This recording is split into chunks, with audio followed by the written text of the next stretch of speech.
In today's video, I'm going to teach you how to fix can't add new groups to boards in Notion. If you've just created a Kanban board in Notion and notice there's no option to add new groups, don't worry, that's expected behavior. By default, a new board is grouped by the built-in status property, which usually gives you three standard columns like To Do, In Progress, and Done. When a board is locked to status, Notion won't let you create custom groups on the board itself. To unlock that flexibility, we'll give the board its own property to group by. Start by opening your board and clicking the settings icon at the top right of the board. From there, choose Edit Properties. This opens the list of properties connected to your board. We're going to add a new one.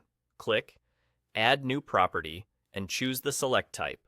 Select is perfect for grouping because each item can belong to exactly one group, just like a single column on a Kanban board.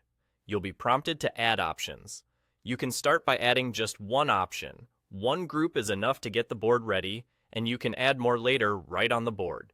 Give this option a clear name that matches a group you want to use. Once that new property is created, go back to the main settings area of the board and look for the group section. Open it and change the group by setting from status to the new select property you just made.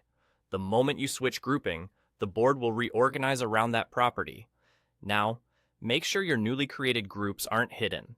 In the grouping controls, Notion may place new options under a hidden section. Reveal or unhide them so they appear as columns. As soon as they're visible, you'll notice the New Group button appears directly on the board. That button is the key. From now on, you can add as many groups as you need without going back into properties every time.